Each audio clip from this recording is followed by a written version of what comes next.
warahmatullahi wabarakatuh. Selamat pagi, salam sejahtera untuk kita semua. Shalom, Om Swastiastu, Namo Buddhaya, salam kebajikan. Pertama-tama dalam kegiatan press release ini, pimpinan TNI dalam hal ini adalah Bapak Panglima TNI maupun khususnya Bapak Kasat menyampaikan rasa bela sungkawa yang sebesar-besarnya kepada institusi Polri, khususnya untuk keluarga korban AKP Anumerta Lucianto, kemudian Aibda Anumerta Petrus Aprianto, dan Bribtu Anumerta Galib Surya Gandana dalam kejadian gugurnya pada saat almarhum melaksanakan tugas tanggal 17 Maret 25. Kemudian dalam proses penyidikan kami itu kita mengacu kepada acara pidana militer yang tertuang dalam Undang-Undang Nomor 31 Tahun 97 tentang Peradilan Militer. Berdasarkan berdasarkan pasal 99 ayat 1, penyidik yang mengetahui atau menerima laporan atau pengaduan tentang terjadinya suatu peristiwa yang patut diduga merupakan tindak pidana, wajib segera melakukan tindakan penyidikan yang diperlukan. Nah, di sini yang kami ingin sampaikan titik tolak mekanisme dalam penyidikan kami.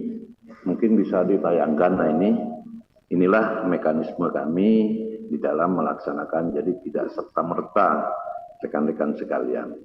Dalam hal ini kami urut kejadian tanggal 17. Pada saat itu korban sedang melaksanakan tugas, tanggal 17 melakukan penggerbekan judi. Kemudian terduga yang saat sekarang sudah menjadi tersangka itu menyerahkan diri pada tanggal 18 Maret 2025, yaitu Kopda B.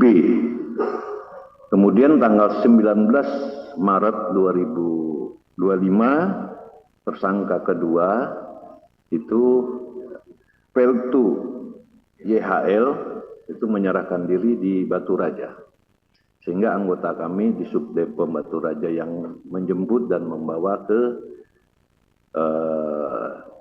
Denpom 23 Lampung untuk segera diamankan. Kemudian pada hari dan tanggal yang sama, tanggal 18 maupun tanggal 19 Maret ini, Dandim selaku Ankum itu membuat surat penitipan terduga kepada Denpom untuk diamankan. Nah, pada tanggal 19 Maret, Denpom sudah mulai melakukan penyelidikan maupun ke arah penyidikan, di mana kita menginterogasi, mencari alat dan bukti dalam kasus pidana ini.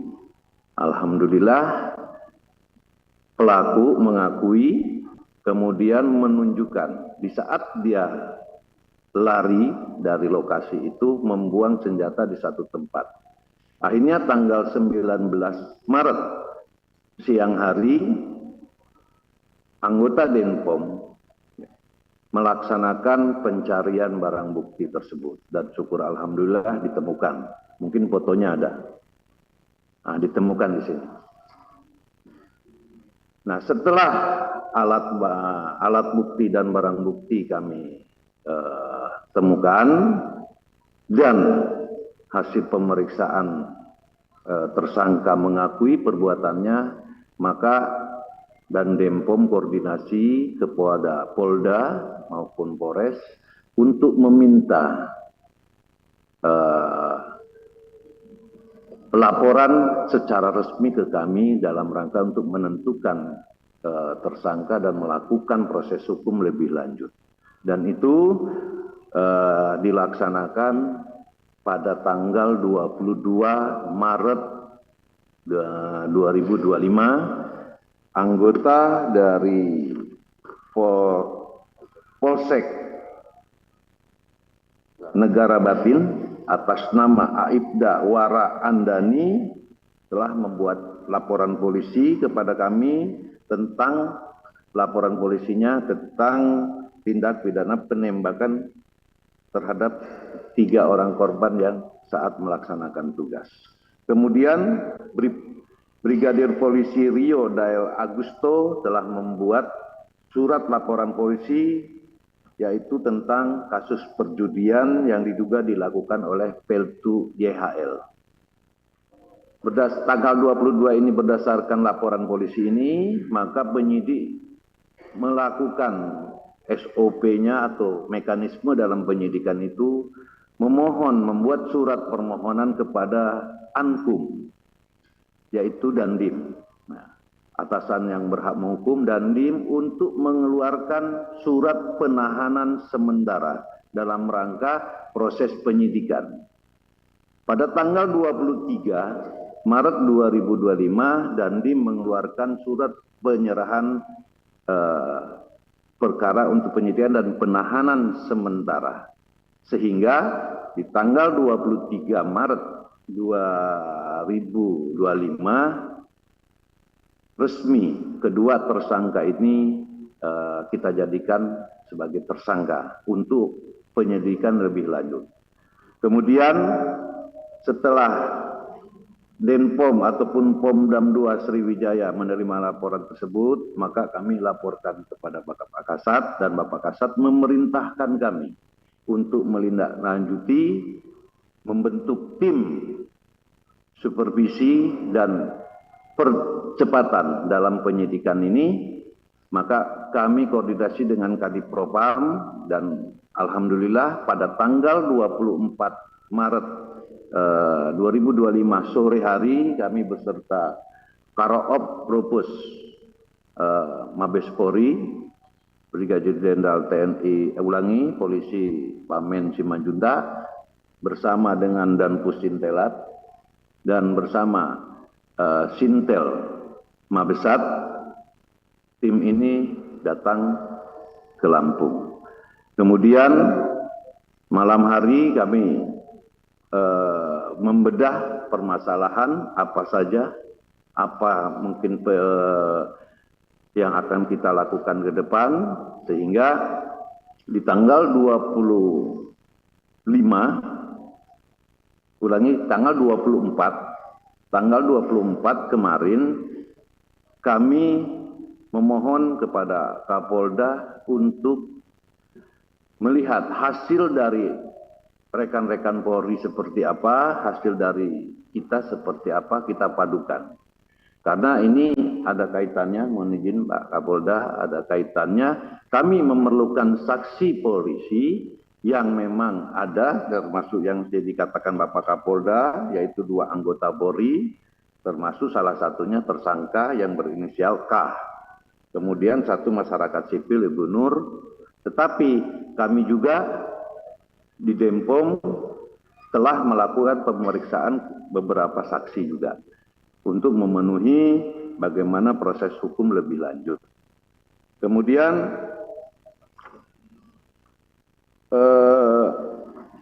di dalam penyelidikan ini, dalam pelaporan polisi, ya, untuk Kopda B itu disangkakan pasal 340 dengan Yonto 338. Sementara untuk tersangka Peltu YHL itu adalah laporan polisinya disangkakan di pasal 303 KUHP. Namun untuk Kopda B karena memiliki senjata, ya, pabrikan tetapi bukan organik, saya katakan itu akan kita lakukan undang-undang darurat juga tentang senjata. Jadi percayalah rekan-rekan sekalian, kami akan profesional, akan melakukan kerja dengan baik. Apa yang menjadi prosedur tetap kami jalankan. Kemudian komitmen Bapak Kasat juga sampaikan kepada kami, buka seterang-terangnya, transparan, kemudian proses hukum apabila memang anggota TNI Angkatan Darat ini salah, lakukan proses hukum dengan baik. Maka kami akan berupaya untuk percepatan. Tim kami dari Jakarta 10 orang, kami akan memperkuat Denpom untuk segera menyelesaikan persoalan ini dan selalu bekerja sama dengan Polda, khususnya mungkin Dirkrim kami akan tetap lakukan. Dan jelas komitmen Bapak Kasat, kolaborasi ini harus dilaksanakan, jaga institusi kedua belah pihak yang sudah sinergitas antara TNI dan Polri, kemudian lakukan yang terbaik untuk bangsa ini. Mungkin bisa kami jelaskan seperti ini, kurang dan lebihnya saya mohon maaf. Saya akhiri. Wassalamualaikum warahmatullahi wabarakatuh. Terima kasih Bapak, kami haturkan atas penyampaian hasil joint investigation. Selanjutnya pada sesi tanya jawab, kami sampaikan kepada rekan-rekan awak media untuk tertib dari sisi kiri 1, tengah 1, dan kanan 1. Sesi pertama 3 pertanyaan. Kami persilakan sisi kanan 1. Ya, 1 silakan. Dikasih mic-nya. Ini mana.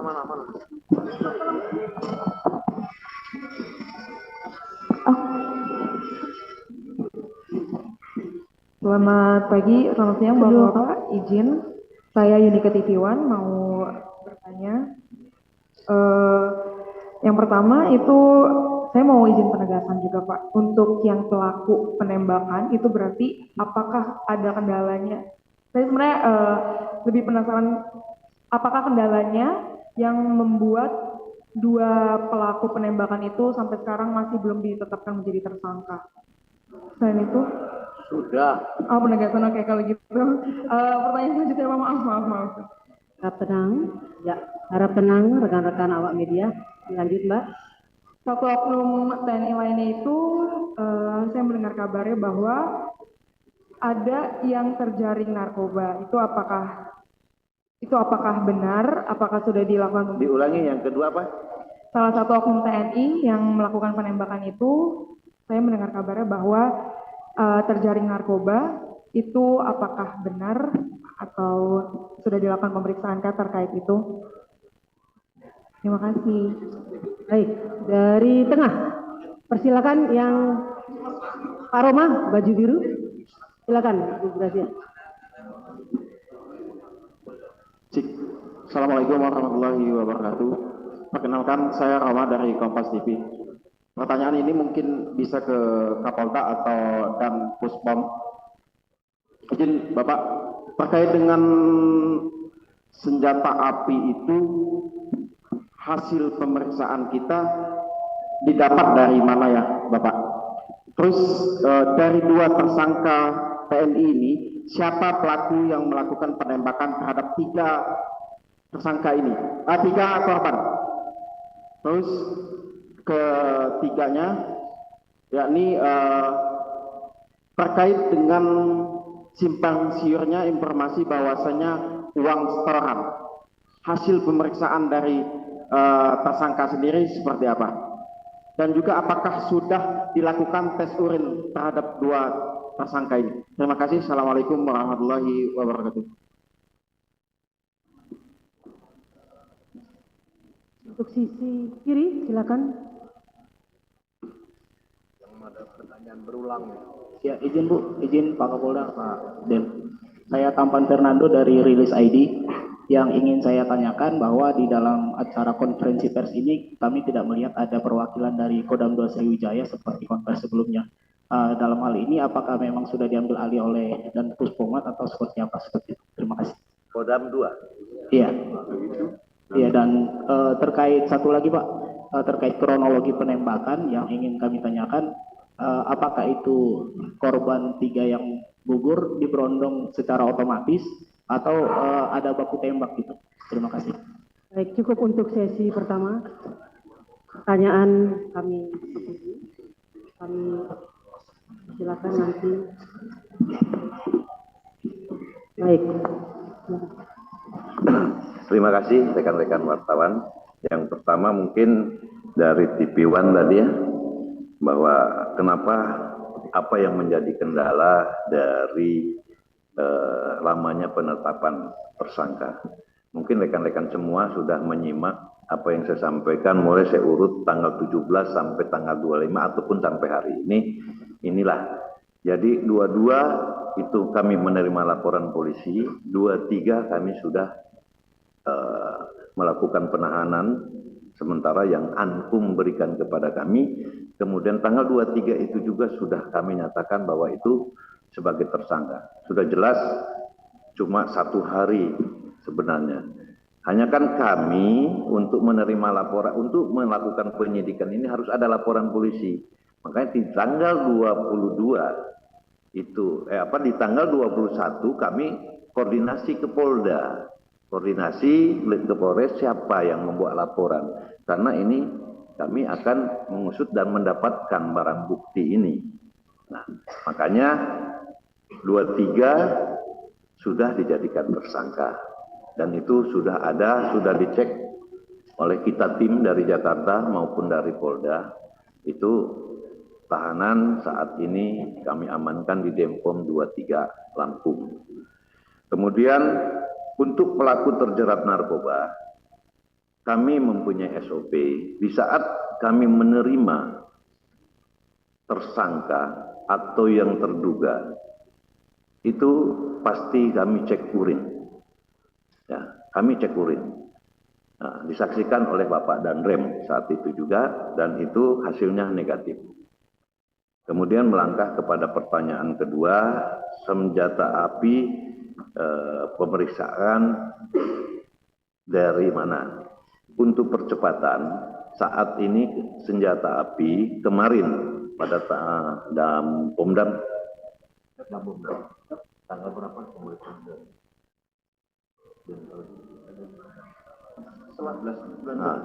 Tanggal 19 setelah kami menemukan senjata api dalam bukti ini, Dampomda membuat surat kepada Denpal untuk mengecek secara senjata ini adalah organik, ya, senjata organik atau apa. Dan hasil dari pemeriksaan Denpal yang nantinya juga, ya rekan-rekan wartawan, nantinya senjata api ini akan kami juga cek ke laboratorium forensik ataupun nanti kami akan cek ke Pindad. Karena di sini senjata api yang diperiksa oleh Denpal ini senjata campuran spare partnya ini. Ininya larasnya adalah FNC, tetapi yang lain-lainnya itu SS1. Jadi campuran. Sehingga patut diduga senjata ini adalah senjata rakitan karena tidak standar pabrik. Maksud kami tidak standar. Tetapi untuk lebih jelasnya rekan-rekan wartawan, kami akan cek di laboratorium itu, ya, mohon bantuan mungkin nanti ke Brigjen Pamen, kita akan ke platformnya Mabes Polri, maupun nanti kami akan konsul juga, akan uji juga, diuji balistik di Pindad, karena ada spare part dari SS1 Pindad. Ini akan kami lakukan. Kemudian pelaku penembakan itu siapa? Kami tadi sudah jelaskan di dalam laporan polisi. Pelaku penembakan adalah Kopda B. Dan yang bersangkutan sudah mengakui menembak 3 korban itu. Ya, rekan-rekan. Kemudian Tentang tes urin tadi sudah kami jawab. Nah, ini yang rame di media sosial masalah uang setoran. Kami belum fokus ke arah itu karena kami akan fokus kepada proses hukum ini. Persoalan yang rame dalam medsos itu biarkan saja dulu, kami beri ruang waktu kami bekerja dalam menyelesaikan persoalan ini. Kami tidak akan main-main, kami akan fokus hanya kepada proses hukum yang kami tangani. Kemudian khusus apakah pejabat Kodam 2 Sriwijaya itu diambil alih oleh tim? Tidak. Saya katakan tidak. Kami tim sebagai supervisi dan percepatan dalam membantu untuk penyelesaian penyidikan. Kalau Kodam 2 jelas di samping saya Pak Danrem, di belakang saya ada Dabomdam 2 Sriwijaya, anak buah saya, ya. Kemudian Kakumdam ada, Kakumdam ada. Jadi semuanya tergabung, Pak, ya, rekan-rekan wartawan. Kemudian yang terakhir adalah penembakan secara otomatis atau tidak saat penembakan itu. Setelah kami konfirmasi hasil yang kami periksa, hasil kami penyidikan, hasil kami penyelidikan, kami konfirmasi tadi malam. Saya katakan tadi malam tim masih bekerja koordinasi dengan Dirkrimum, ya, Dirkrimum. Tim kami bersatu mencocokkan apa yang sudah sebelumnya press release mungkin Bapak Kapolda sampaikan tentang adanya selongsong dan sebagainya. Kami hitung betul, kami analisa betul, dan ada kecocokan di dalam beberapa selongsong yang memang terjadi, yang itu nanti akan kita jadikan barang bukti yang khusus untuk pelaku dari penembakan itu. Untuk penembakan sudah jelas pengakuannya dan diakui secara terus terang penembakan dan sebagainya oleh Kopda inisial B. Mungkin itu rekan-rekan sekalian yang bisa kami jelaskan. Baik, rekan-rekan awak media, kita buka sesi kedua. Cukup 2 saja. Baik, kami persilakan. Ya, yang baju biru, Bu.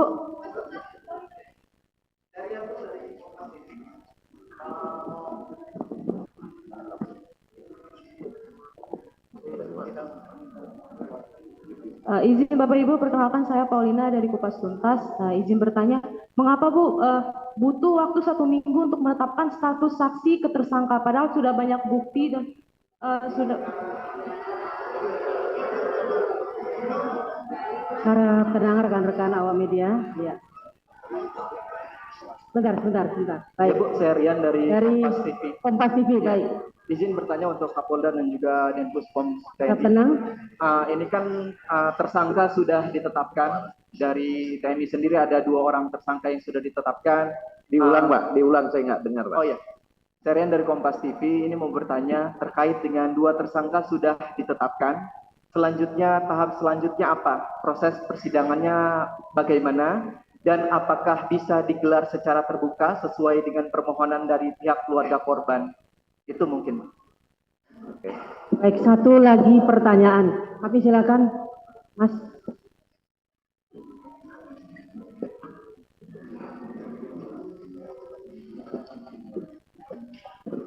Assalamualaikum warahmatullahi wabarakatuh. Izin Komandan Jenderal, saya Dian Hadiatna dari LKBN Antara. Berkaca dari permasalahan ini, Jenderal, apa tindakan yang akan diambil oleh TNI dan Polri untuk mengantisipasi agar anggota TNI dan Polri tidak ada lagi yang membackingi kegiatan-kegiatan ilegal? Terima kasih. Dan satu lagi terkait motif penembakan itu apa sih, Jenderal? Terima kasih. Baik, cukup 2 saja untuk sesi terakhir yang kedua. Persilakan kepada Bapak. Baik, izin Pak Kapolda. Dari Kompas TV, yaitu penetapan 2 tersangka, bagaimana selanjutnya ke proses persidangan. Saya sampaikan rekan-rekan sekalian, bahwa kami baru bekerja. Saya katakan kami baru bekerja, ya, 24, 25 karena penentuan 23, 24 kami koordinasi, 25 hari ini kami sampaikan kepada rekan-rekan sekalian, biarlah kami fokus bekerja dulu, ya. Yang jelas mekanisme kepersidangan dan sebagainya kan tadi kami sudah ada di yang kami sudah jelaskan. Jelas di sini mekanismenya. Jadi kapan ininya, bagaimana, secepatnya kami akan berupaya secepatnya. Nah, untuk proses persidangan pengadilan militer itu terbuka untuk umum, di mana Panglima TNI maupun Bapak Kasat sudah menyampaikan yang kami sampaikan tadi, bahwa buka seterang-terangnya dan transparan, dan itu menjadi titik tolak kami bekerja. Kami akan melakukan yang terbaik untuk bangsa ini, untuk institusi TNI maupun untuk institusi Polri. Kemudian motif penembakan, sekali lagi kami belum bisa jawab karena kami baru mendalami. Mulai hari ini kami sudah akan kerjakan sebagaimana proses hukum ini berjalan.